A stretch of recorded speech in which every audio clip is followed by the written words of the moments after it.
Doctor. I hope it isn't an imposition, Judge. Not at all. I've often wondered what is back of these grim doors. Oh, it's exactly what you'd expect. 1890. Excellent taste, inherited wealth. The faith of our forefathers. It's not always what meets the eye, gentlemen. When you see my Aunt Matilda, you'll understand why I sometimes think I live in a booby hatch. Then it's too bad. I used to walk by here with my father on the way to the cathedral when I was a kid. I remember how the carriage with green lamps stood outside. Span of chestnuts in park harness. Footman holding the bridle, lackey at the carriage door. The coachman up on the box, waiting to take the old Wall Street pirate and his two daughters to church. Now you can see why I'd give anything to avoid a court action. She's such a lovely old heirloom, despite her eccentricities.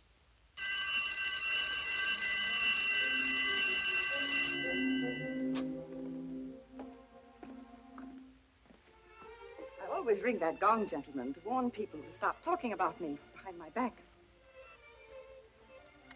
Aunt Matilda, this is Judge Alston and Dr. Doremus. I expected the judge. But why the doctor? Do you wish to take my pulse? Oh, no, Miss Reid. I'm a psychiatrist. Oh, you live by your wits. That isn't an insult. I love men who live by their wits. Tea is served. Oh, no. Just a minute. My bluebirds. William? Robert?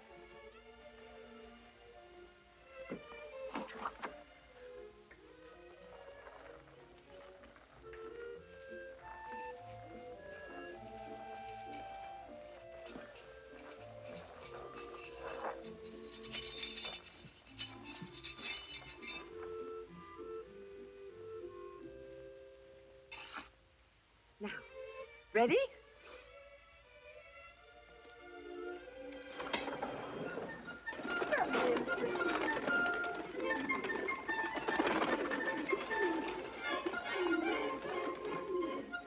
And now, gentlemen, shall we have our tea?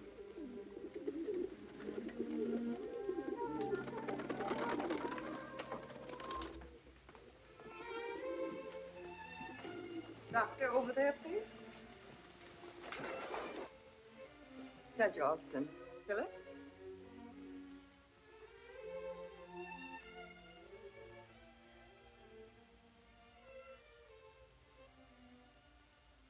I understand, Judge Alston. Philip wishes to spare me the ordeal of a court hearing.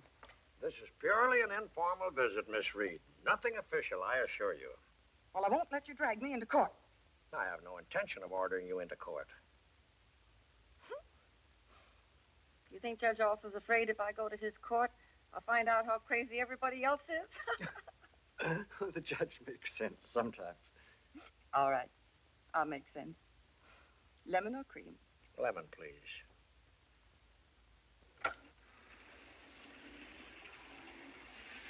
Make mine cream.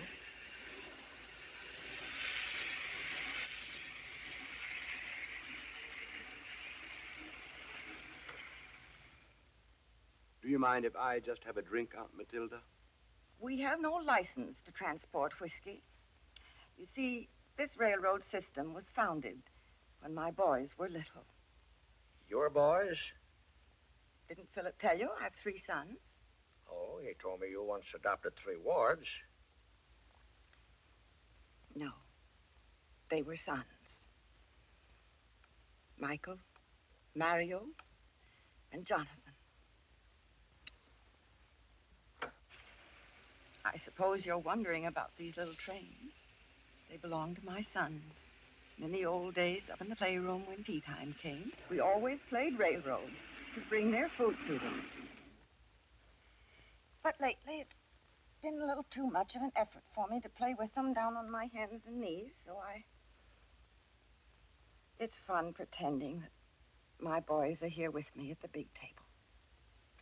Would you say that's crazy?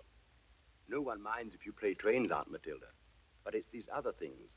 A little item of $1,675,000 in the past 9 months. She bought $500,000 worth of dead rats. I gave a great many poor children $1 apiece for catching those rats. And they gave me this medal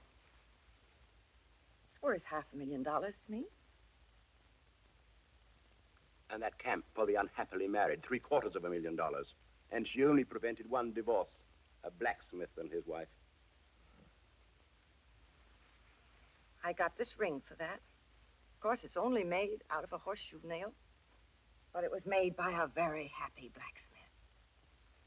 It is worth $750,000 to me. If you want to know where the rest of the money went, there's a diploma out there in the front hall. And when I think how hard I worked to build up those income properties, that rayon plant in Canada. And the rubber plantation up the Amazon, yes. Philip has managed very well. Then why, Miss Matilda, can't you settle all this amicably without a lot of dull court procedure? It'll be so simple to make Philip administrator of the entire estate. Oh, no. Philip has done well, but the bulk of my estate? Oh, no. Then whom would you trust? Any one of my 3 sons. I'd like very much to meet them. Indeed, you must. Where are they? Oh, haven't the faintest idea. She probably wouldn't even recognize them now. That's what's so pathetic, Judge Austin. Aunt Matilda adopted 3 boys, gave them every advantage that she gave me, and then when they grew up, they walked out on her. And you haven't heard from them since? They refused to sponge on me. They decided to go out in the world and make their own way. Didn't you try and stop them? I love them for it. We'll be all right, they said, so don't try to find us. But if you ever need us, we'll be there. That's the kind of men my sons are, and I respected their wishes. Now, if you were suggesting that I turn my affairs over to one of my boys... You would trust a fortune of millions to boys you once befriended, from whom you haven't heard in years? Yes, and you would, too, if you could meet them. But how can I meet them?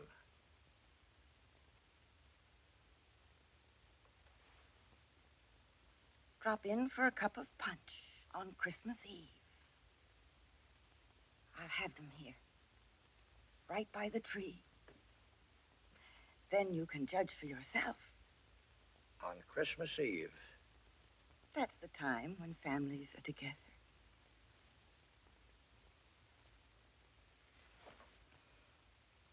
And now, gentlemen, if you'll excuse me, all this talk of money has made me a little tired. It was awfully nice of you, Miss Matilda, to let us drop in. Don't forget to be here on Christmas Eve. Good evening, Miss Reid.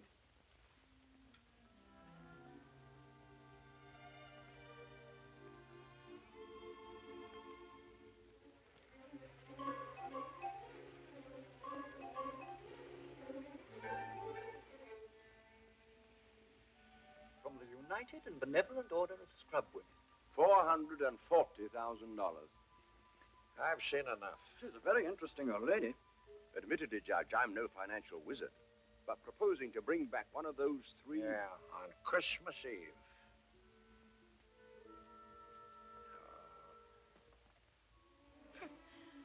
Wouldn't even recognize them.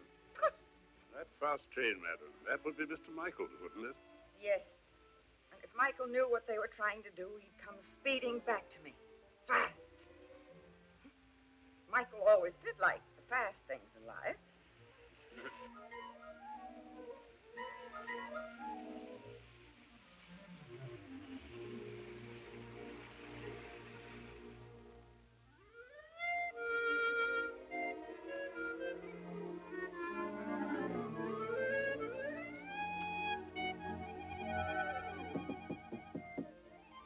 Come in. Put it over there. No. You put it over here by the love seat.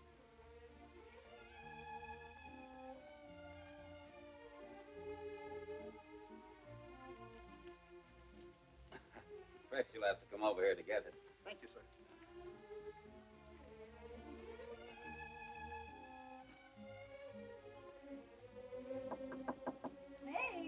Oh, come in and get it over with.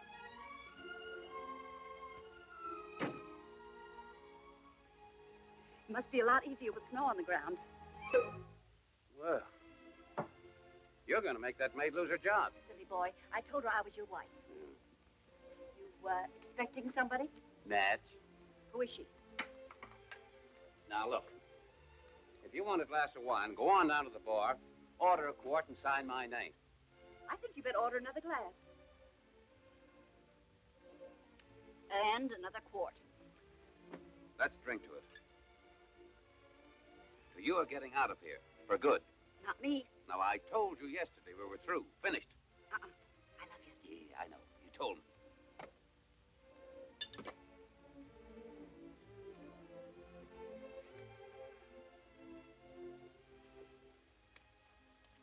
What's the matter, Dreamboat? Didn't you have your vitamins this morning?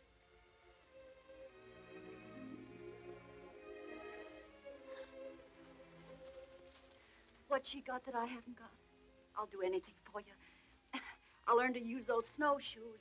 I'd jump off the highest mountain. I don't want you to jump. Just ride downstairs in the elevator by yourself. But quick.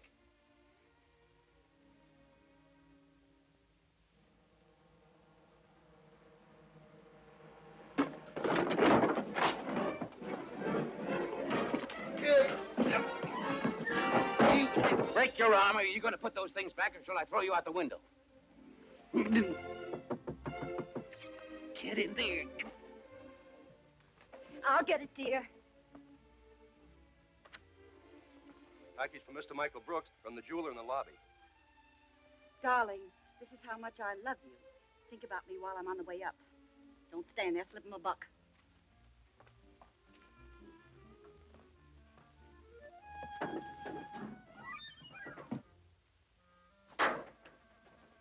What do you suppose was in it? Here.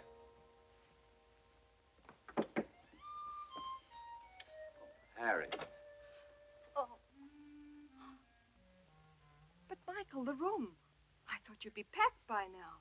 Oh, well, she just came by to help me pack. This is my sister, Anne. Oh, how nice. I'm Harriet. I'm Michael's fiancée. Fiancé? Why, of course. Didn't you tell her we were going to be married this afternoon? Yes, that's why I asked her around to tell her that we were going to get married. Well, we haven't much time, Michael. We wouldn't want to keep the minister waiting, would we? No, I'll say we wouldn't. Well, go ahead and pack. You pack him this time. Now I'll take it from here on in. Don't forget his long flannels. Why don't you thank her for the lovely present? Oh, darling, it's just what I wanted. A little gold locket with my picture in it. I loved it.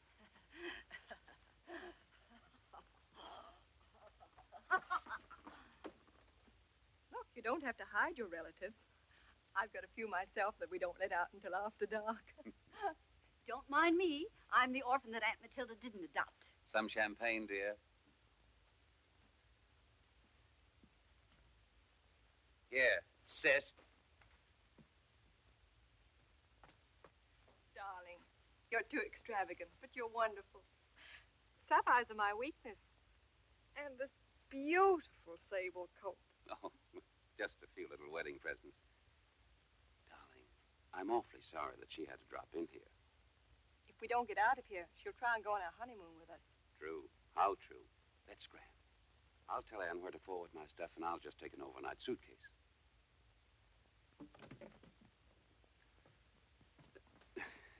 Darling, could you spare me just one moment? Yes.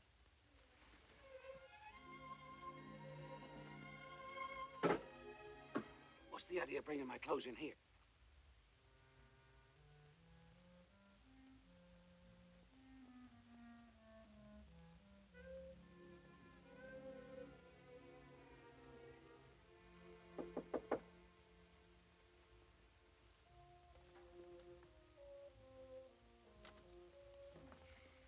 Aren't you the lady that sent me up here with this? Came sailing out the window and hit the doorman right on the head. Thank you.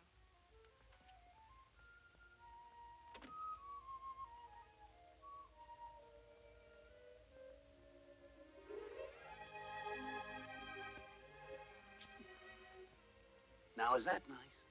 I'm supposed to be in here talking to my sister, and I'll have to go back in there with cherry pie all over my face. I'm not going to let you marry her. What's the matter with me? Haven't we had fun? Don't you love me? Look, sweetheart, of course I love you.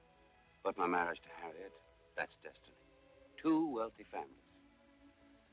So, here I go. You're not going anywhere. I'm going out there and toss her through that big Here, window. come here. Come here. Come here. Did you arrange things with your little sister? Everything's all set. What do you say we have a loving cup with Anne before we go? Not I. I wouldn't be a sister if I didn't tell this lady that she's making a big mistake. You're not the marrying type, Michael. I wouldn't say that, Anne. It's been my experience with husbands. He's the perfect marrying type. It may interest you to It may know. interest you to know. Ladies, please. All right. It may interest me to know that Anne's not your sister. Now, look, Harriet, I can explain everything. Terribly sorry about all this, Michael. The moment I laid eyes on you, I said, that's the guy. But I'm selfish enough to want you just for me. Thank you for all these beautiful presents. And take good care of your little sister.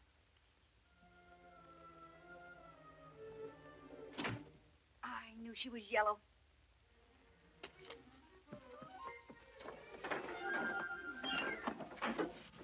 I'm going to break every bone in your body. Michael, if you were just a few jumps ahead of the sheriff, I wouldn't have let that money bags get out of here, honest. I would have taken a powder. If that's another rich widow, oh. Hello. Mr. Philip Hastings is calling on Mr. Brooks. Oh, give me. Tell him I can't be disturbed. He's already on his way up. Well, stop the elevator. Pull him out. I won't see him. Send us the dinner menu, please. Okay. Aren't you hungry? Maybe I'd better... No, no, you don't. You're so good at getting rid of people. Just try your hand on this bird.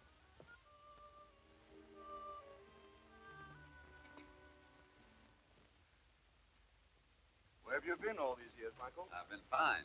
I didn't ask you how you'd been. And I didn't say where I'd been. I wouldn't even have known that you were here. But I ran into Dickinson at the club the other night. He's president of the Madison Bank, now you know. Oh, well, Philip, we'll have to get together one of these days and hear about the boys. But right now... Aren't you going to introduce me? Oh, this is Mr. Philip Hastings, Miss Ann Nelson. Philip is Aunt Matilda's nephew. That sort of makes you first cousins, doesn't it? Well, isn't this cozy? Won't you stay for dinner? The menu's coming right up. Philip is one of the busiest men in New York. He manages Aunt Matilda's estate. Only part of it. No, I really can't stay for dinner, Miss Nelson, but I never pass up the chance of a glass of wine with a pretty girl. Yeah.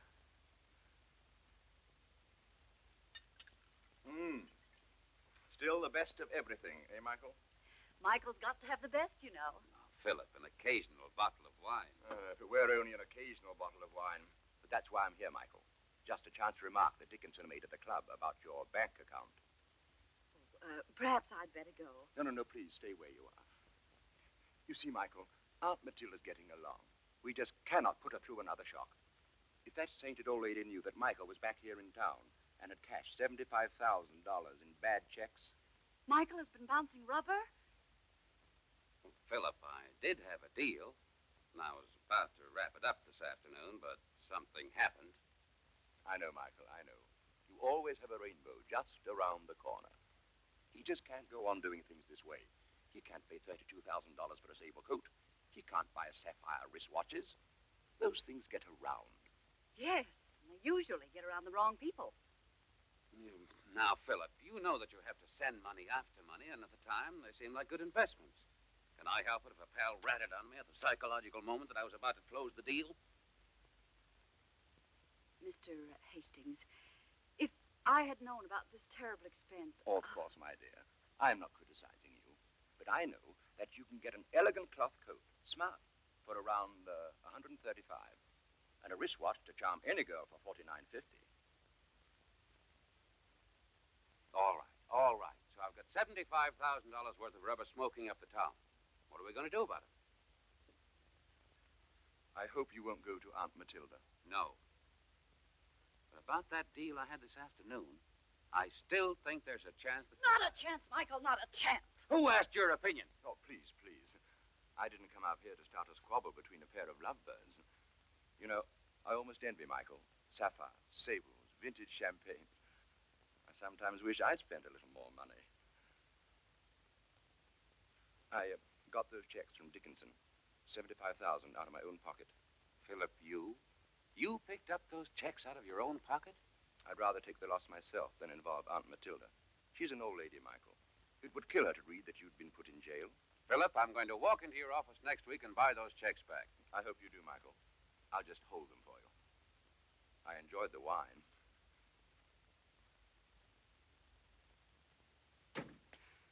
$75,000 without a whimper.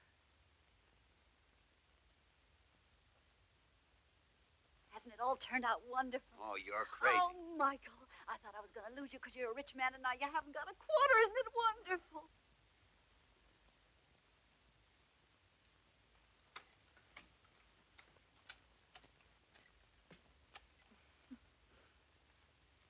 Thank you all for being kind enough to come here and humor the vagaries of an old woman. I'm sure that through this worldwide publicity, we shall find my 3 sons. And I hope the ghost of my sainted father will forgive me for having newspaper people in his house. Would you say Mr. Hastings, your nephew, was back at the surrogate's visit? Oh, the surrogate made it quite clear that his call was merely as a family friend. Well, in other words, Philip Hastings tried to put the pressure on you. Refreshments, madam. Served in the dining room. Well, let's go.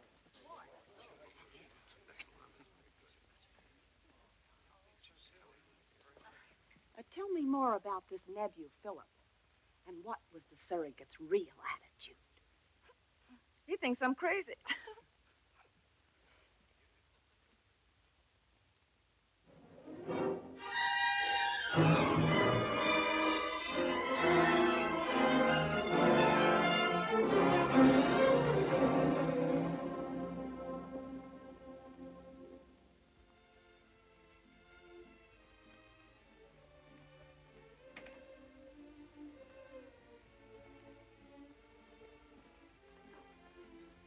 Morning, Mr. Brooks. Morning.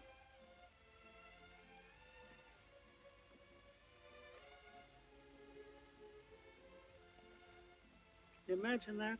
They say the old lady's crazy. The whole world's crazy. Natch.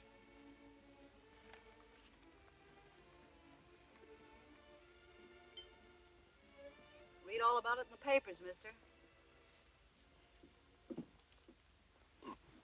Well, did you know they were trying to put the old lady away? Imagine living in a gloomy mansion like that. I'd go nuts. Just seeing that guy Philip every day. He's probably the one that's driving her crazy.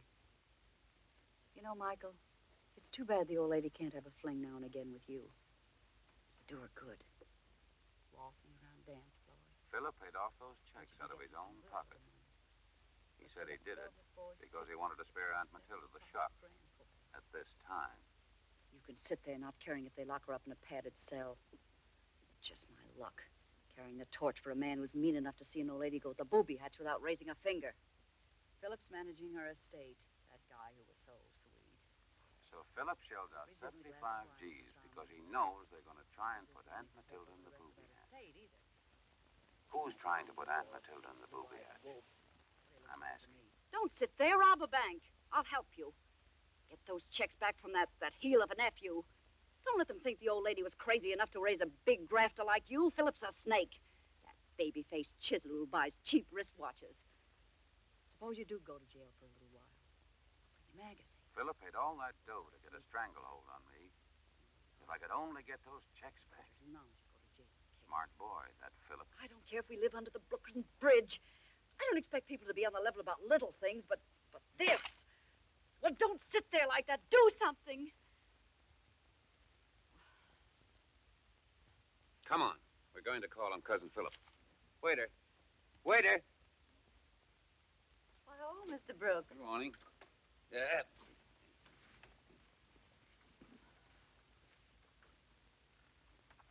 You just sit here, baby, and learn all about the Navajo Indians. They'll be lucky to get out of here with their wigwams.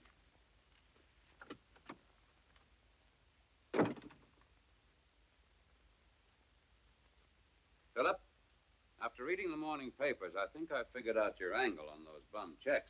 Well, the papers are wrong.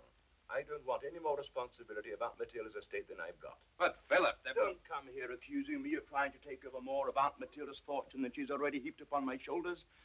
It turned my hair gray, making this rayon factory in Canada pay off.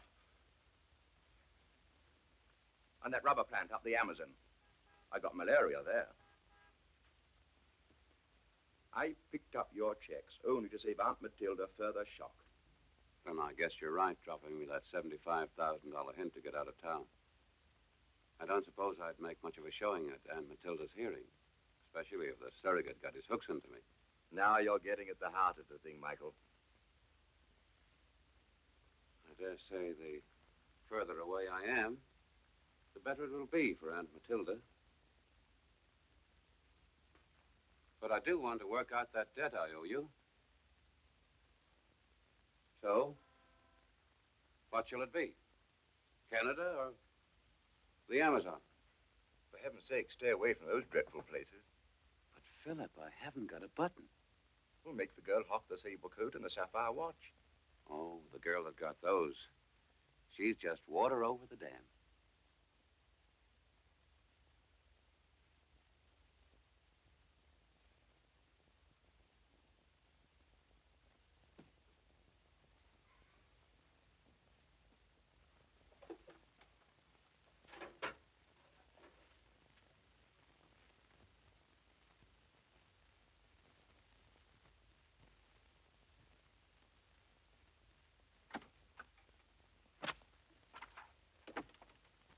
What'd you do with the body?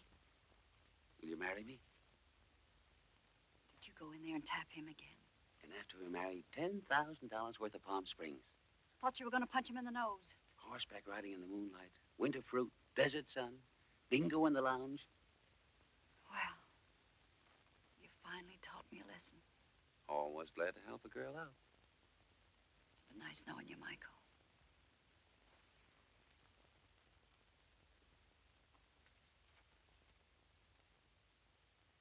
I've had 1,000 calls since you brought in the newspaper people. I make a friendly visit and suddenly find myself accused of trying to railroad you into an asylum. But I had to take a long chance. How else can my sons know that I'm in trouble? You wouldn't be in trouble if you'd only stop these eccentricities. But you don't understand. Dear Miss Reid, it is you who don't understand. If you make it appear that I'm trying to deprive you of your freedom in some sort of unethical way... I told you, Judge, that you can't stop her. You see, now the judge has got to take this into court. Don't put words into my mouth, Philip. If you persist in this hue and cry, you will force me to do what I came here off the record to avoid. Then I assure you that I won't do it.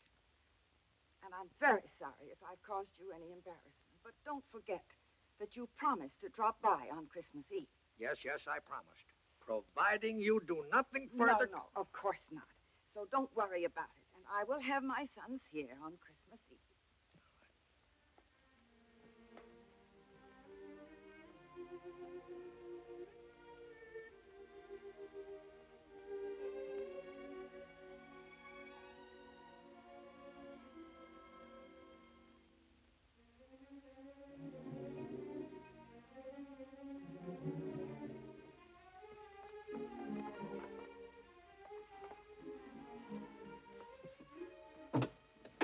Heard it all, dear lady. That's my trade. A private peeper with a near-forever keyhole.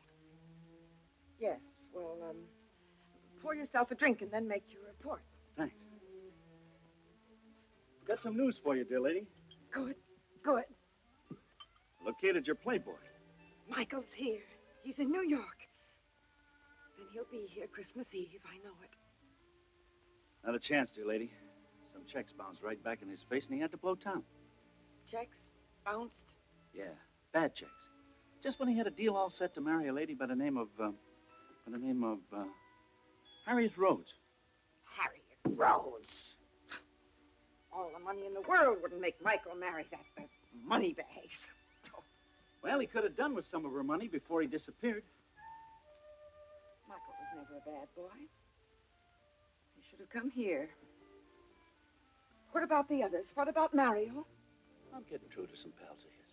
And they know where he is? Maybe they know, but they dummy up. Huh? They ain't talking, see? But I'm working on it.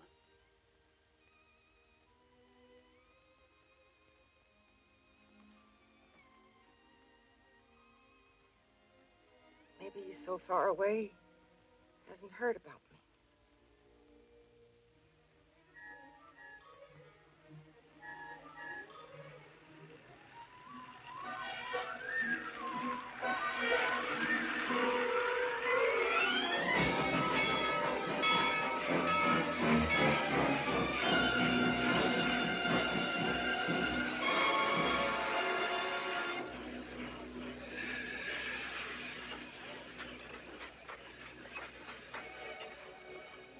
Darling, It's about time.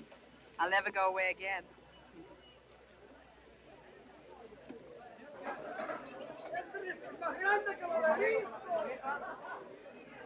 Señor Mario. Gracias, gracias. Mira, mamá, mira. Oh, qué bueno. It wasn't any fun without you there. I thought you loved the mountains. I thought so, too. But in the mountains, I loved only you.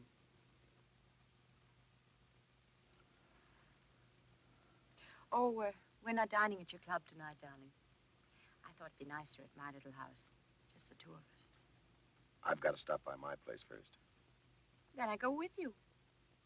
You see, I'm not going to let you out of my sight.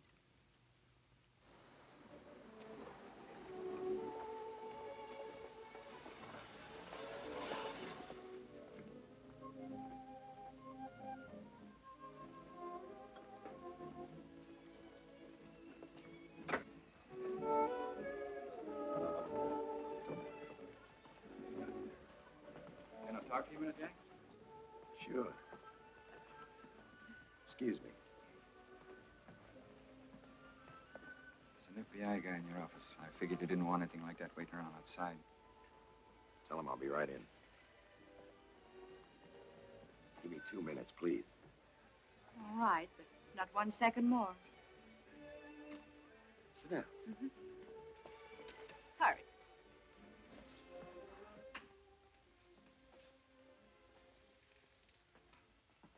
Sorry, he didn't offer you a drink. Thanks, he did. But I never drink when I'm working. Thanks for warning me.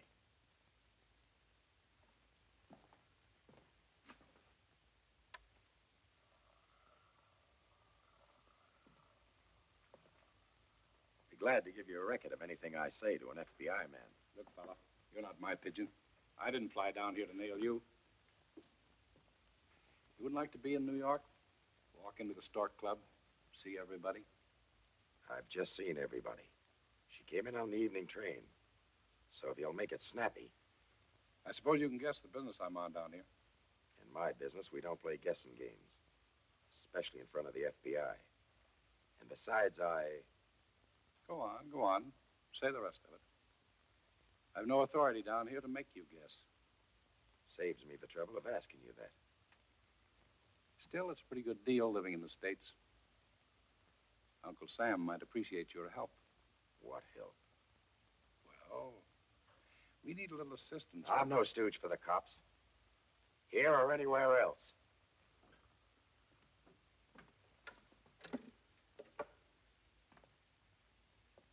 This is a swell country. I'll be glad to introduce you to the Minister of Police.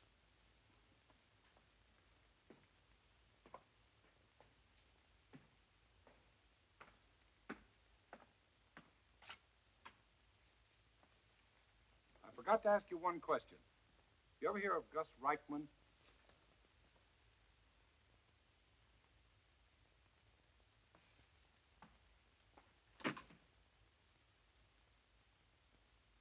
That's his picture. I never saw the guy before.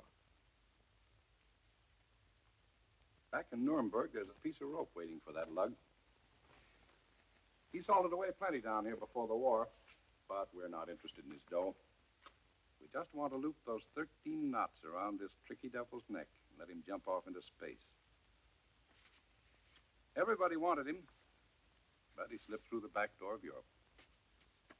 Could be he's headed for these parts. Wonder whom he'll try to contact. Would you like to make a guess? There you go with your guesses again. Seems to me you'd feel awfully good if you squared yourself back home. I'm satisfied here. Why would I want to go back? Well, that little old lady back in New York. Aren't you going to answer her call for help? What are you getting at? They're trying to get her fortune out of her hands. They're trying to say she's insane. You're lying. Why don't you read the New York papers?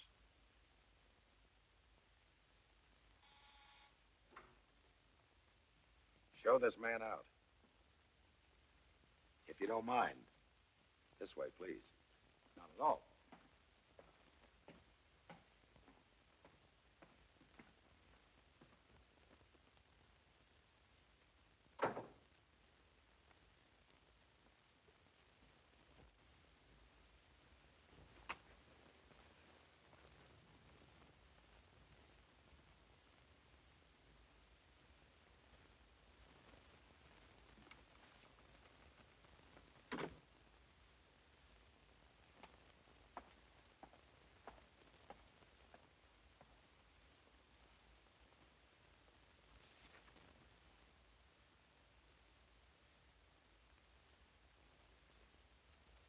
If you're thinking about going back, they'll pick you up on that old raft and you spend the next 20 years in the jug sewing mail bags.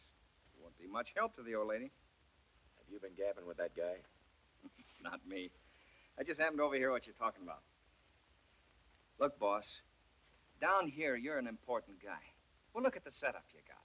A big paying business, it's a swell life, and a wonderful girl. Well, even if the old lady is crazy, you'd be screwier than she is if you went back.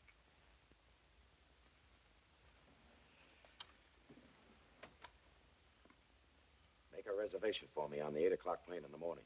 I'm going to the States. But, boss, And get in touch with the manager of the Castle Omida. Find out if Claire spent the weekend at the mountains. I'm going home to change. Call me there. Okay.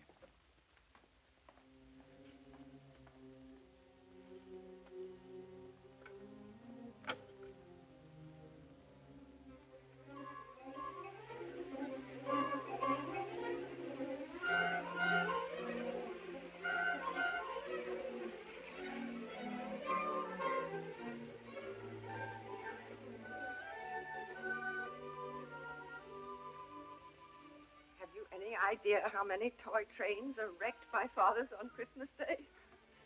How difficult it is to work a railroad system if one is over 10 years old. Yeah. You see, one has to stay young. I guess I'm getting too old, Miss Reid. Yes, well, pour yourself a drink and make your report. I'll take it a little later, if you don't mind. I got the dope here on your boy Mario.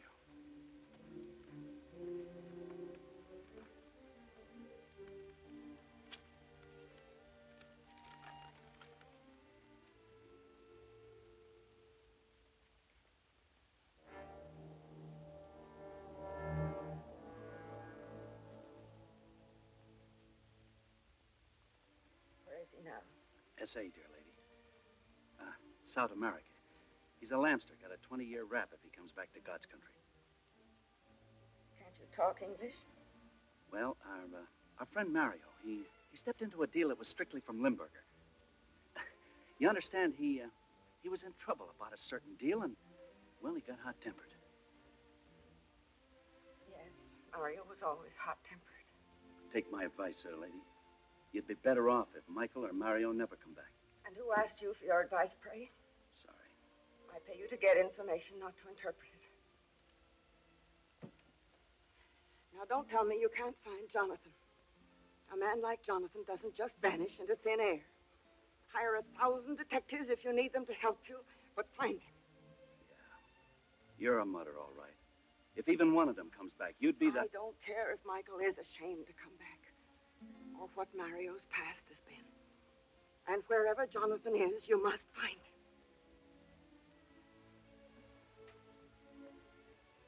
They've got to be here on Christmas Eve. They're my boys when they need me. They need me.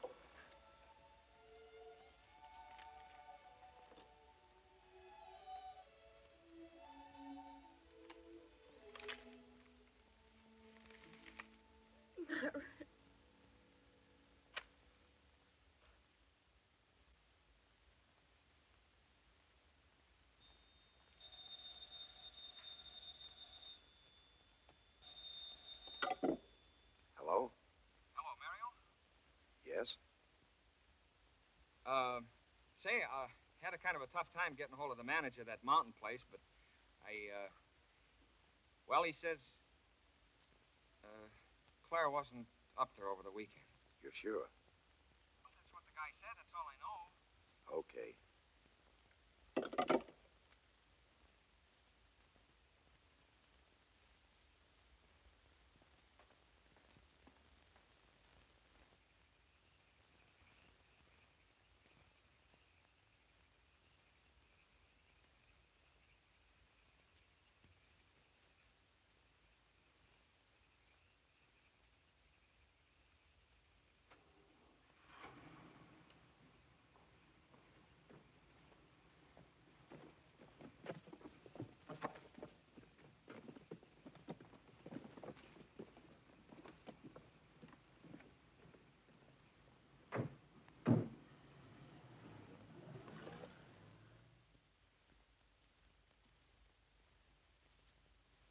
Your obstinacy has become quite trying.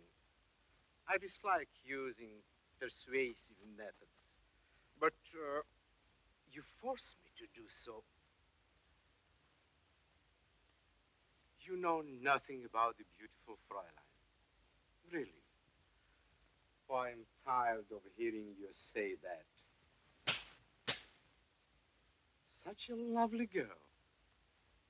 So wealthy.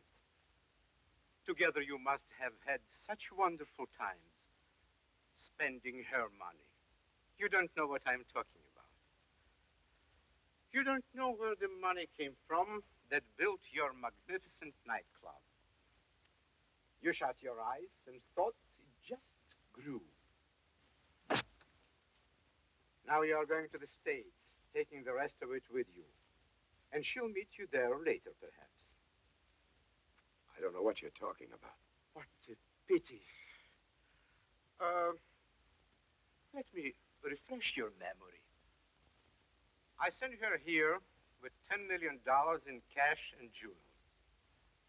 One day, I told her I will come also to enjoy our fortune together. I have come.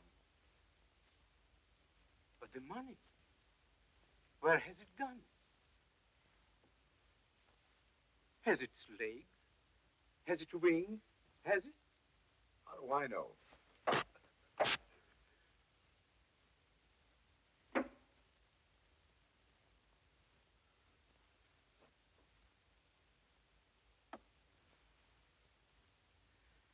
Now, let's start afresh. Think carefully.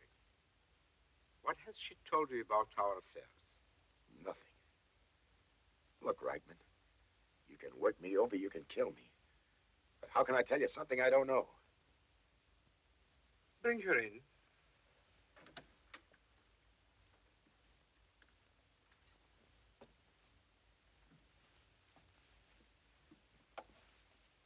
It was very nice of you to come, Fräulein.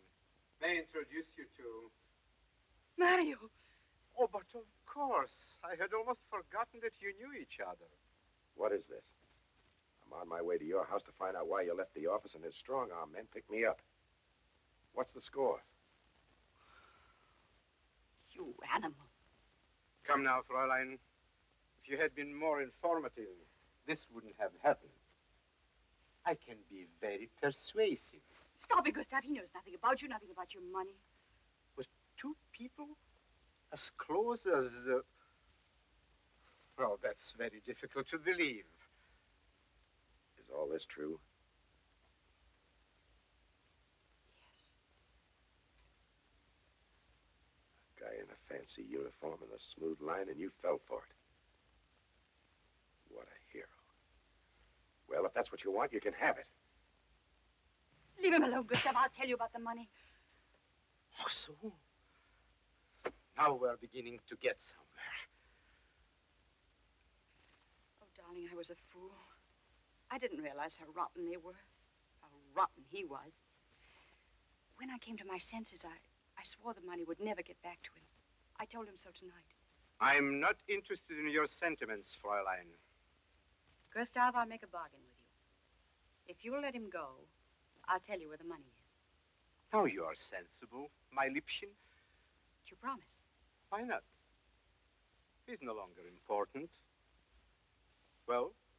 It's in a bank in Saint-Julie. Saint-Julie? Yes. Now, please cut him loose. Oh, you are too impulsive. A charming trait, but impractical. First, I must have proof of what you say. This is the key to the strong box.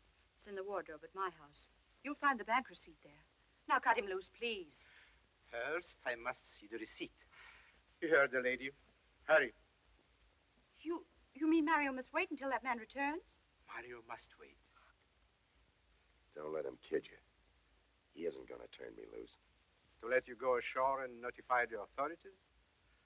Of course, I could put you ashore somewhere along the coast. But you won't. But I won't.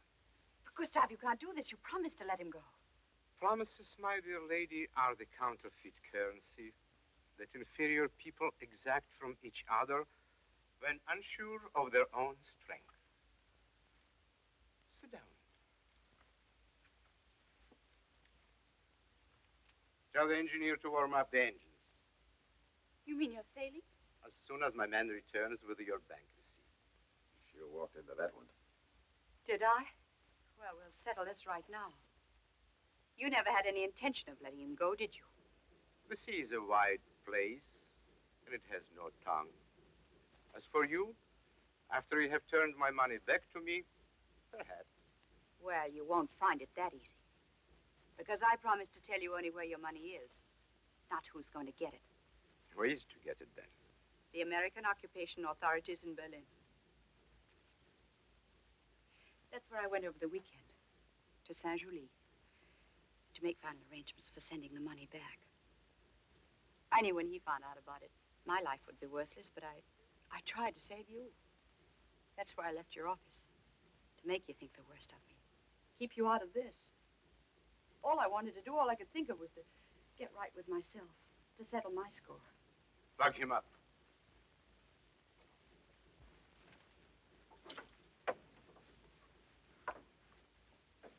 Oh, yes, you are worrying about the charming Fräulein Claire. What will happen to her is something that I'm sure a clever man like you can well figure out. Sit down, please.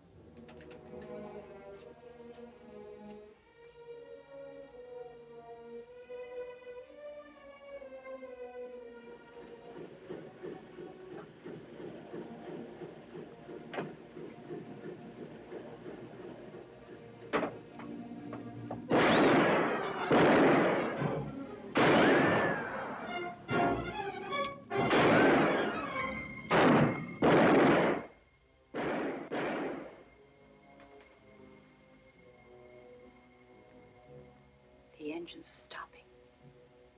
Yes.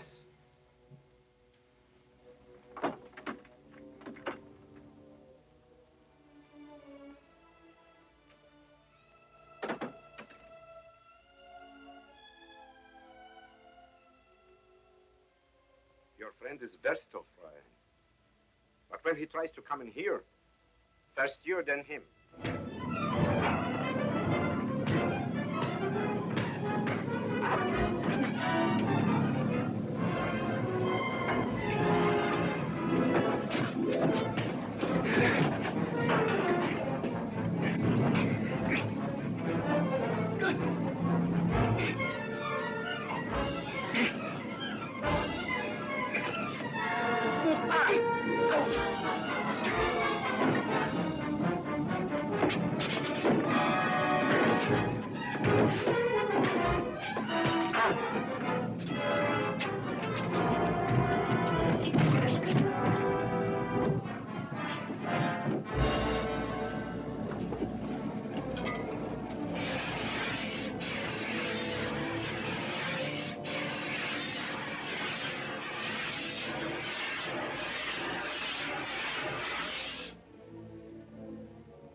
If the Germans have a fault, it is that sometimes perhaps they underestimate their enemies. It will not happen again.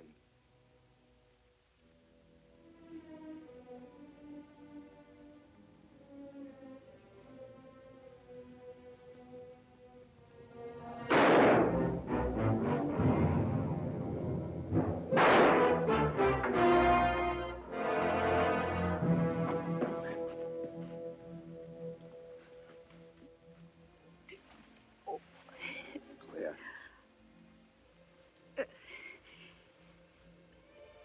Darling, have I made myself right with you? You bet you have. Oh, I'm so glad. Darling, hold me closer.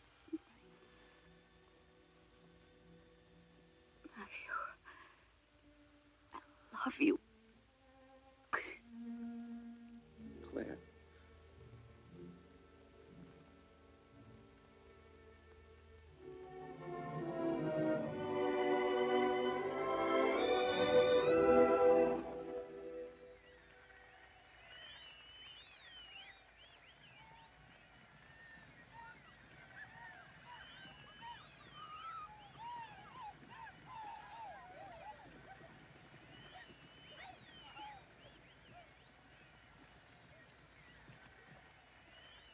Seen anybody that looks like him yet?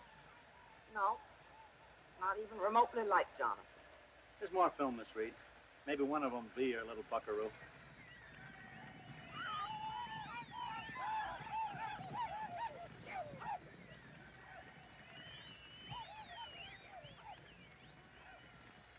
Jonathan.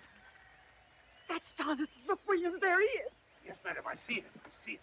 Oh, my, now, doesn't he look fine? Wonderful, madam, wonderful. John. Let us out of here.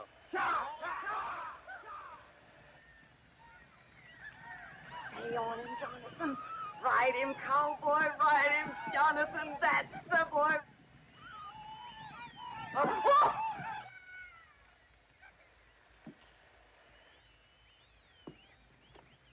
Get up off that ground, Jonathan, and ride him. Shall I rewind, madam, and run it again? We're going to run that 50 times. Yes, madam. What are you sitting there for? You found him, now go and get him.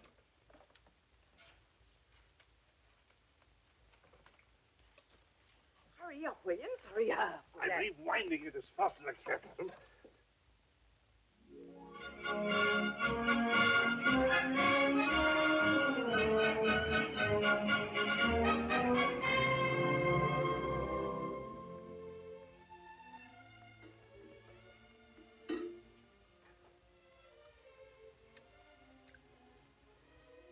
Perfect, Williams.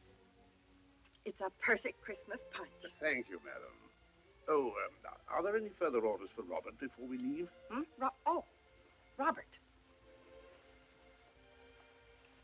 Remember, Robert, when Williams brings Mr. Jonathan to the car, you must conduct yourself as though he had never gone away. Yes, ma'am. I even have the packet of cents to give to him before he kisses you. Well, he may not be ashamed of drinking now.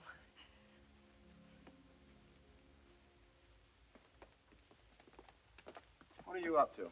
We are meeting Mr. Jonathan, sir, at Grand Central Station. Judge Alston, a very Merry Christmas to you. Bless my soul, what a Christmas Eve. My chauffeur has gone to the station to meet my son, Jonathan. They'd better lead him blindfold past the saloons. And what about the others? Oh, they'll be here, I'm sure. Shall we drink a toast to their safe arrival?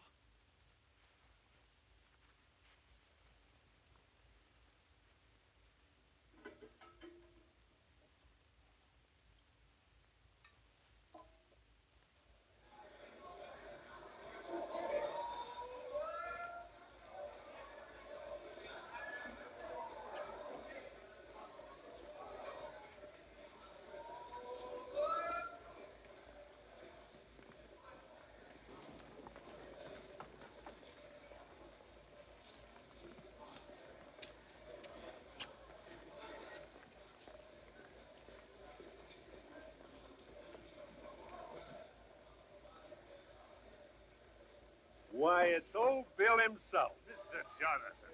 How's Mom? Miss Matilda will be even better when she realizes how strong you are, sir. The cart is... Robert's still driving? He insisted upon coming this afternoon, sir, in your honor. Oh, then let's get him and have a little snort in his honor. Robert has to stay with the car, sir. Then we'll take him his share in a paper cup. Come on.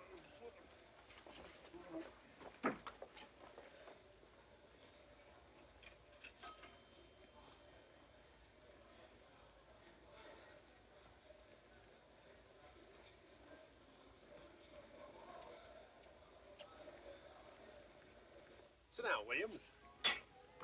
Got any label whiskey? Give us 2 glasses full with an extra and a big paper cup to take out.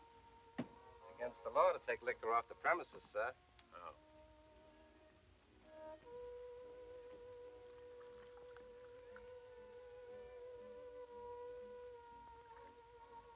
Hold on there, stranger. Keep pouring.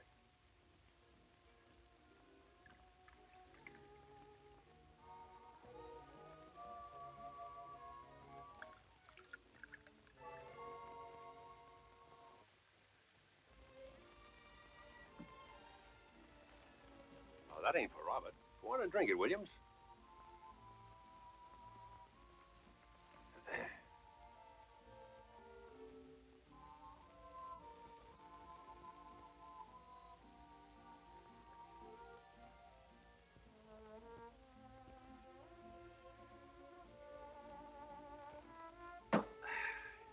Need a little help?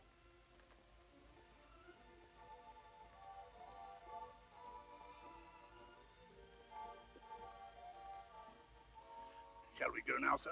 Oh, where'd we go? Liquor's good. Pretty scenery. Miss Matilda will be alarmed, sir. Oh, I forgot. Hey, partner. Keep the change. Come on, Williams. Thanks. Who'll give me $2 for this priceless bassinet, when for all we know, some great American might have been rocked to sleep in it? Perhaps even George Washington. $2. $2 and 4 bits. I bid $2 and 4 bits. $5. 4 bits isn't $4. All you had to bid was $2 and 6 bits. Going once for $5. Going twice for $5. $5 and 2 bits. $5 and 4 bits. $5 and 6 bits. It's yours. Going once for 5, 6 bits. It's going twice for 5, 6 bits, and sold to the gentleman for $5.75. Here's $6. Keep the 2 bits to spray your throat. Here's your priceless treasure, sir.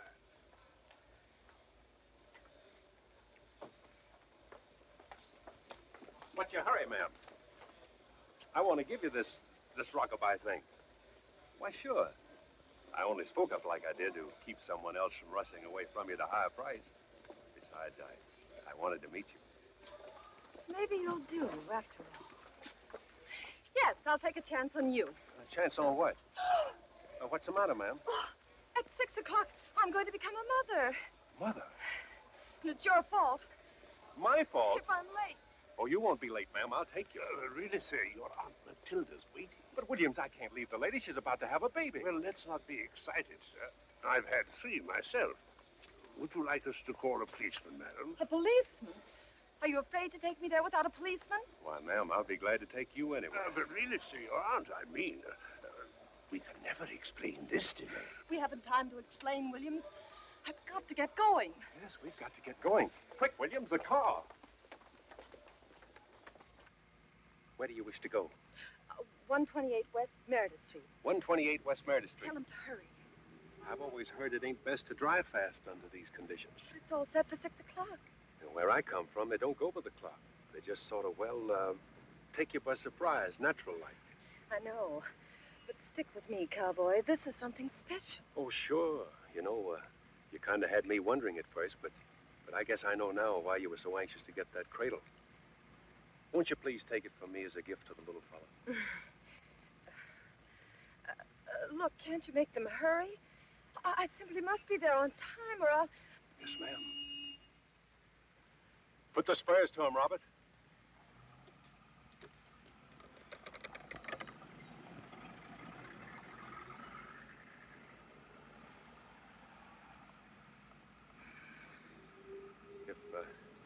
If you and your husband don't mind my saying it, ma'am, you're an awfully pretty little mare with My me. husband? Oh, yes, my husband. Thanks, stranger. You're kind of pretty yourself. Maybe the fresh air will give you a little extra time.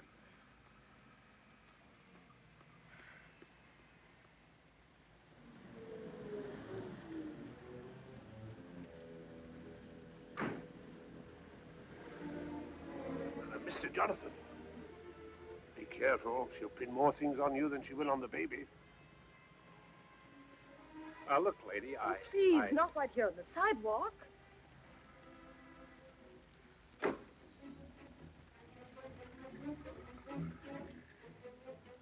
Give it a real ring. No. Everything must be very discreet. It's quite an illegal proposition. Maybe I've gone as far as I should go. Are you going to abandon me now after things have gone this far? Well, Yes. Can I have a baby now and take it away with me? I've heard of Indian squaws doing that, but Who sent you? does it make any difference? Please forgive him, prospective father. Highly nervous. Hadn't we better get inside?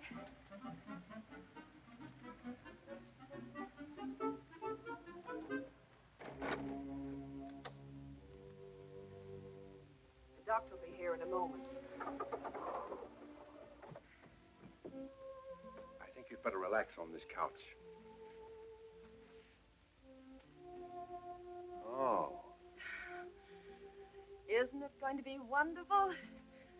Papa? What's this all about, Mama? We've come to adopt a baby. You must pretend to be my husband. Pretend? Well, that ain't hard. We must be a childless, loving couple, or they'll never let us adopt one. And that game you were playing at the station, that was just, Yes. Oh, please, play it my way, just 5 minutes. Don't you trust me? Sure I do. Just as long as you don't try to pin down my gun hand. Please, let's be a loving couple. My name's Jean. And mine's Jonathan. There are hopeless babies in this house, lying in their cribs defenseless. Every day it's some baby's turn to be sold across the counter to the highest bidder. It's a shame a girl like you has to buy one. Did you pick me out because I look I picked you out because you look the part of a big, tender-hearted hero. Ain't you putting too much jam on the bread? No. It's all in fun. I'm not complaining. I'm only doing this in case somebody's spying. I don't mind it under any circumstances. Care to make it a lifetime job? Now, don't let being a prospective father go to your head, stranger. Good evening. Howdy. Now, don't be bashful, Jonathan.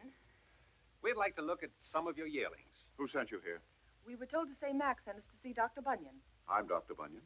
You see how it is, Doc. We've been married now 5 or 6 months, and we don't have a single baby. Oh, he means 5 or 6 years. I'm afraid I don't like your looks, madam. She doesn't like your looks either. But we didn't come to adopt you. Well, you threaten me in my own house? He's so quick-tempered, Doctor. It's because he's never had any children. I bid you good evening. Raise the hands to the perpendicular. I came here to buy my little wife a baby, and by golly, I'm going to buy one. Come on, honey, let's go to the corral and look at his stock. Jonathan, this is no way to go about adopting a baby. What makes you so trigger-happy? Put up that cannon before I take it away from you and spank your little hands. I'm sorry, Doc, but you know how it is with expectant fathers.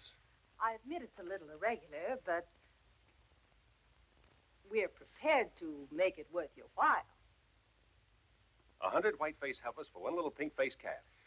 Well, right now we have only 3 baby girls up for adoption. But you understand everything must be completely legal before we entrust you with a child. Well, you talk like a horse thief. Jonathan. Please, Doctor. Well, if you'll follow me, I'll let you look at our babies.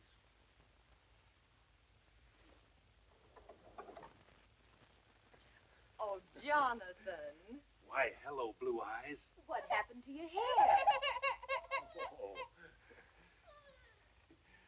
Why, it's time you were weaned and given the run of the range. Oh, they're all adorable. Don't touch the children, please. Oh, that's what they need. Someone like her to love them and kiss them. That's no way to hold a baby. Oh, but the cattleman out my way wouldn't give to have you around.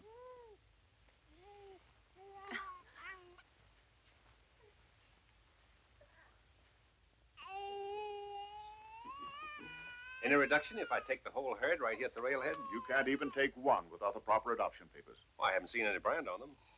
Where's your bill of sale? Oh, I told you not to mind him, Doctor. He's frustrated. If we pay the adoption costs and leave money to cover expenses for the necessary steps you have to take... Don't get me wrong, sir. I feel sure that this lady is an investigator for a busybody humane society, that she brought you along as a stooge. Out of respect for this man's sincerity, his obvious wholesomeness, you're both free to go before I call the police. Is what he says true? Are you working for the police? Well, in a way I am. Can you prove it? Here's a fire pass, a police card, and the rest of my credentials.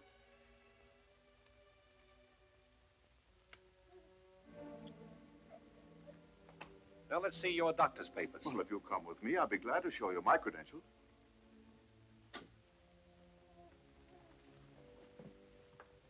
This way, sir.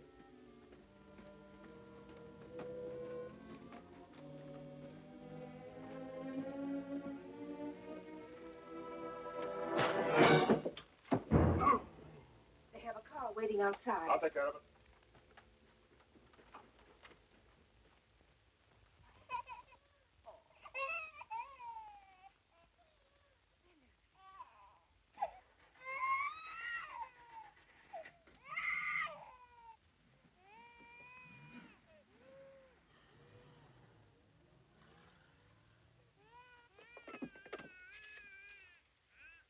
Operator, get me the police.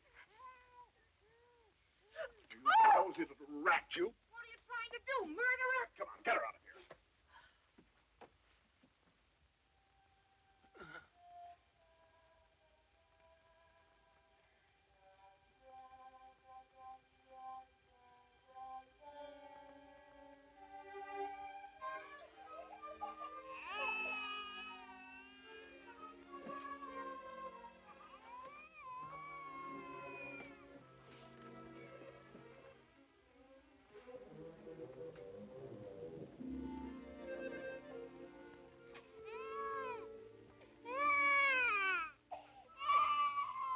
Well, what's the matter, kids?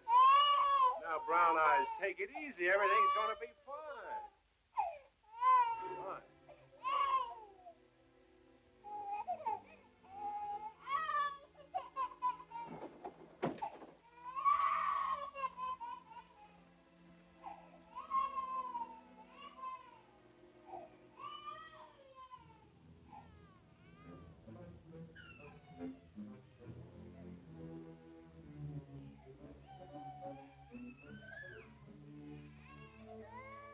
Gene. Gene. Gene.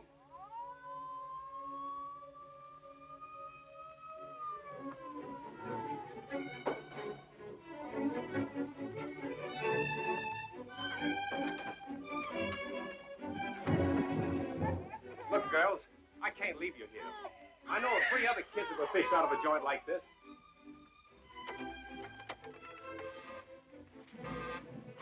What do you say we all stick together?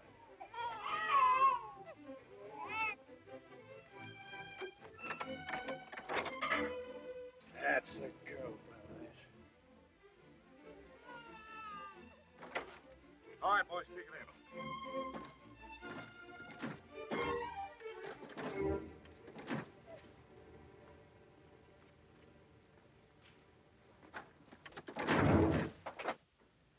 Why, Williams. That preposterous doctor, sir, tried to sell us a load of clams. So we had to leave, Mr. Jonathan. Then we took the liberty of proceeding on the assumption that you would be leaving for the back way. Ah, good point, Williams. What have you in the basket, sir? Babies, Williams, babies. In the plural. I've suddenly become the father of 3 children. Take a look upstairs, Paul. Yes, sir.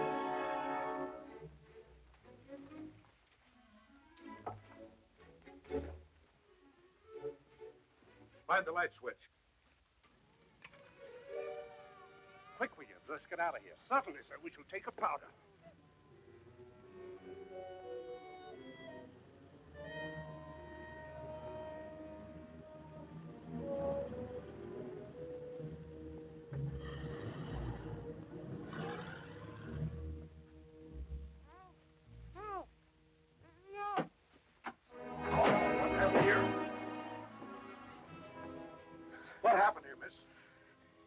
here to investigate a baby racket. All on your own? Has someone looked after the babies? You're the only baby around here. We found these two running down the street, Sergeant. We thought you might want to talk to them. Heel. That cheap heel stole my babies.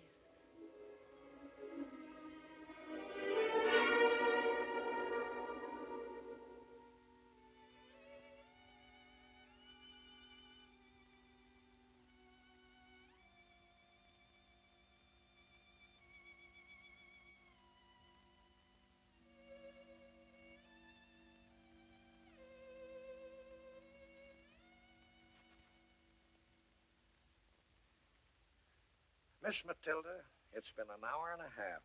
My grandchildren will never forgive me if I don't help them trim the tree. You can't go until my 3 boys arrive. I'm sure they'll... Philip, you must take good care of your Aunt Matilda in this terrible disappointment. And sometime after the holidays, why, we'll, Jonathan.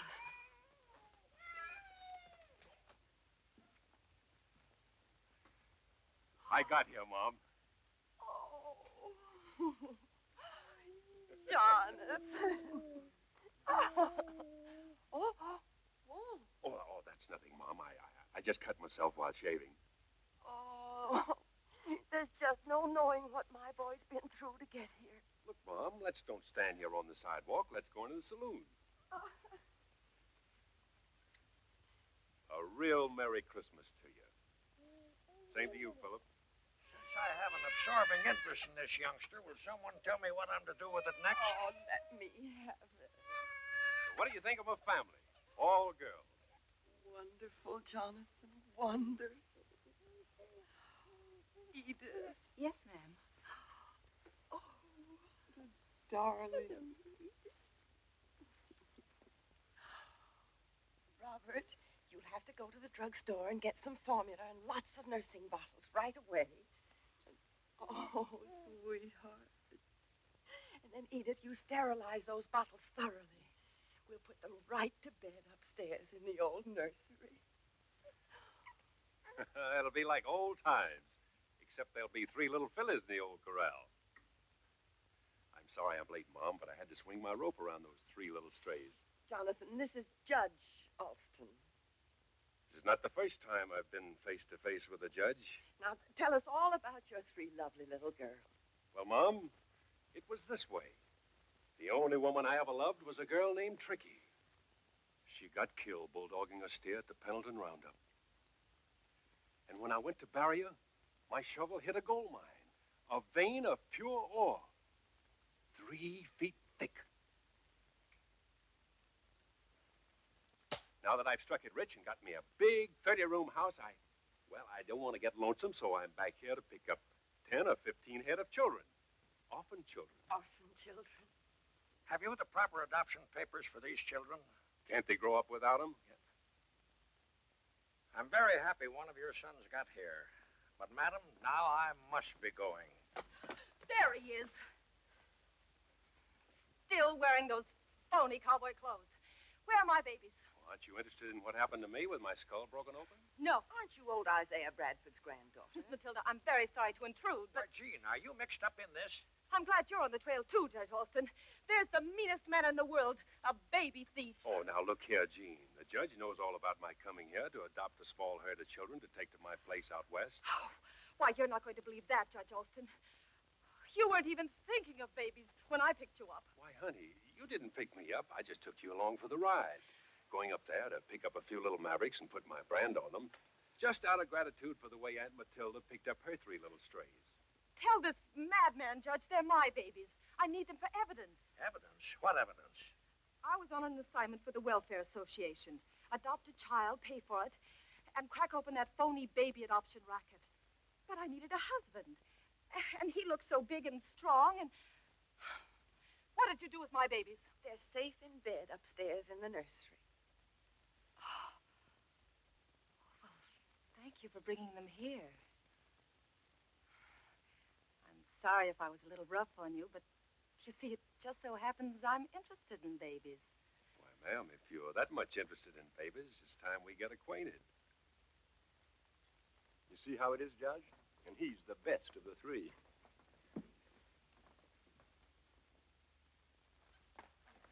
Now, look, miss, you've got to make up your mind. I have. But the babies, what about the babies? The whole thing is in Judge Olson's hands now, Sergeant. They're nuts. Just plain nuts. I beg your pardon?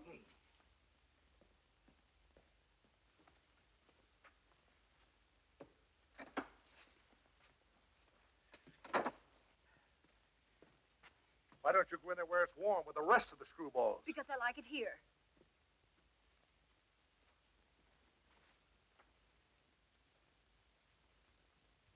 I've been waiting to see if you'd show up, you bingo player. Now, Anne, not in front of Aunt Matilda's house. Aunt Matilda, haven't you done enough damage? If you go in there now, you'll ruin that old lady. Besides, they'll throw the book at you. Well, book or no book, it's Christmas Eve. If you go in there, I'll tear you to pieces. All right, tear me to pieces. But in here, where it's warm. Mr. Michael. Miss Reid, I'm very sorry, but I can't wait any longer. But you've only seen one of my boys, and you promised to meet all three of them. But, madam... Michael. It's Michael. Oh. I hope you don't mind my muscling in. Oh. Michael.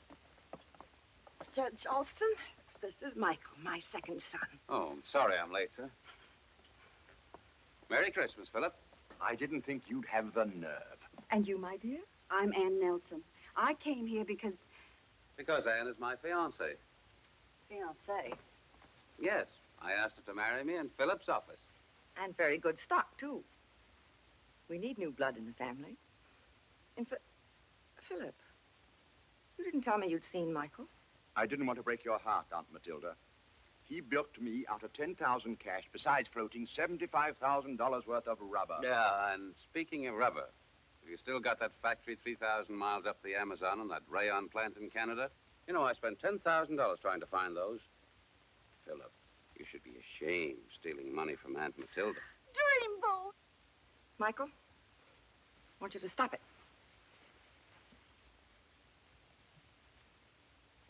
There's no rayon factory in Canada, and there's no rubber plantation. I've known what Philip was doing all the time, but it's none of your business. That's right, Aunt Matilda. Make Michael stop picking on me. Judge Alston, if Philip had had the ability to go out in the world and make his own way, as my three boys have done, I wouldn't kick up all this fuss about turning everything over to him.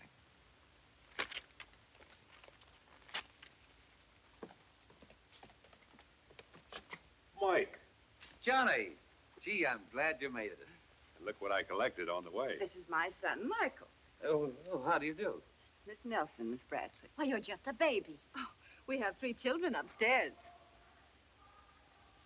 Listen. Listen.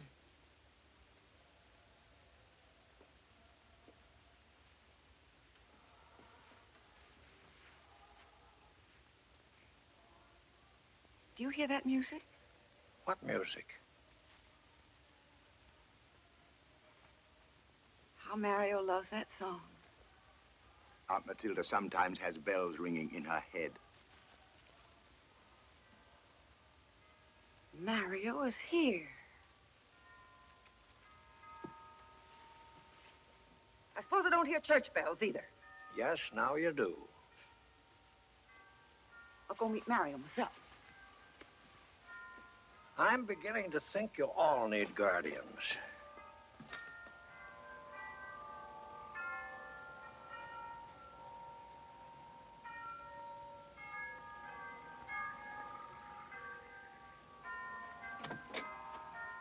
Mr. Mario.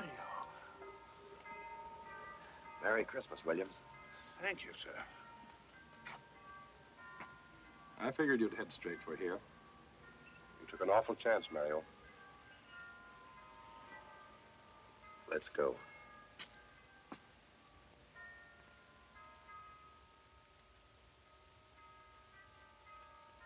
A little later. It's Christmas Eve. Thanks.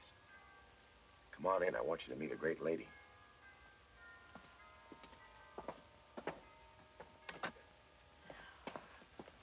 How are you, beautiful? You came here. You came to me in spite of all the obstacles. Let me look at you.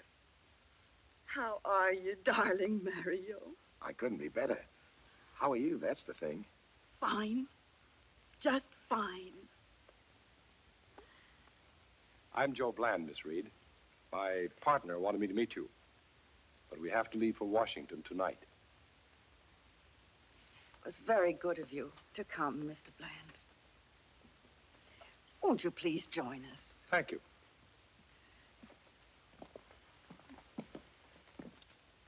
I didn't think he'd dare.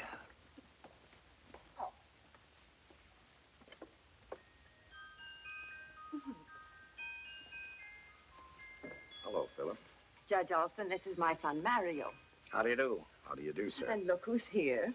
Jonathan. Glad to see you. Well, glad to see you. Mario, I want you to meet Jean. How do you do? Well, Johnny, you still got an eye for him. He starts wearing blinders tomorrow. Michael. Good to see you, Mario. How are you? Fine. This is Anne, the future Mrs. Brooks. Oh, it's a pleasure. Shall we all have some Christmas cheer? Children, this is Mr. Bland. How do you How do you do? Mario Williams made this punch from that fine old New Orleans recipe you sent me. Yes, Mario, this is one of your memories of New Orleans. A pleasant one for a change. But I have evidence here of some unpleasant memories. Oh, yes. Philip's always kept close tabs on me. Oh, come, children, please. This is Christmas Eve. And my dream has come true. All three of my boys are here. And here's a Christmas punch. I'd like to talk to you, Philip. Now, privately. Judge Alston, you know that diploma I got from the scrub women was for giving them 6 little clubhouses. Is that so? Well, I'm going to give them 6 more. Merry Christmas, everybody. Merry Christmas. Oh, Mario. Shut up. Philip, 10 years ago, I took a rat for you for that deal of yours in New Orleans. But, Mario... And you ran out on me. Left me holding the dirty end of a deal that I didn't even know you made. You had Aunt Matilda right in the middle of it. But, Mario, Aunt Matilda... Yes, Aunt Matilda. But I made it my business to get back here in time to stop you. But you're not going to turn me in now. I wouldn't let you hurt her 10 years ago. I'm not going to let you hurt her now. No, I'm not going to turn you in. Thank you, Mario. I knew you wouldn't. Philip, we're both leaving town tonight, but you're going first. Where's your hat and coat? And I still don't see how my partner ever got out of it alive. It was really the most...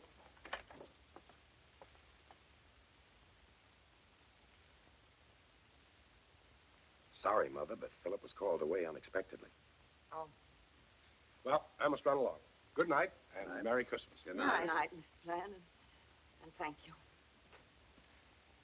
Pick you up later, fella. I'll be here. Wonderful, wonderful, wonderful. Mr. Bland has told us all about Mario, and Jonathan lives in a gold mine, and Michael has found himself a fine wife. And now I want to wish a very wonderful old lady a Merry Christmas. Thank you. Thank you so much, and the same to you, Judge Alston. Good night, all. Good night. Good night. Wonderful, wonderful, wonderful.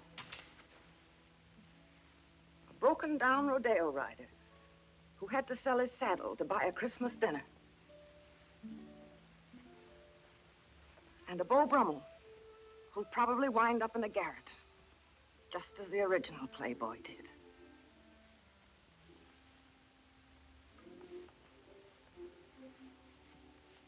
And a very important man from South America, on his way to Washington to close the biggest deal in his life. I told my partner he'd meet a great lady. Dinner is served. Thank you, Williams. Well, run along, children, run along. You heard what Williams said.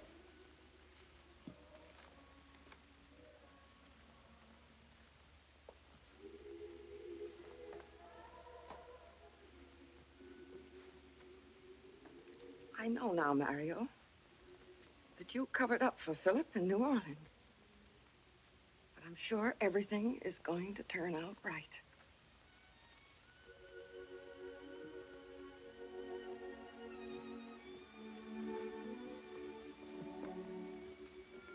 Mario, dear, and children, a toast. Merry Christmas to my son, to my daughters, to my grandchildren. A Merry Christmas to all.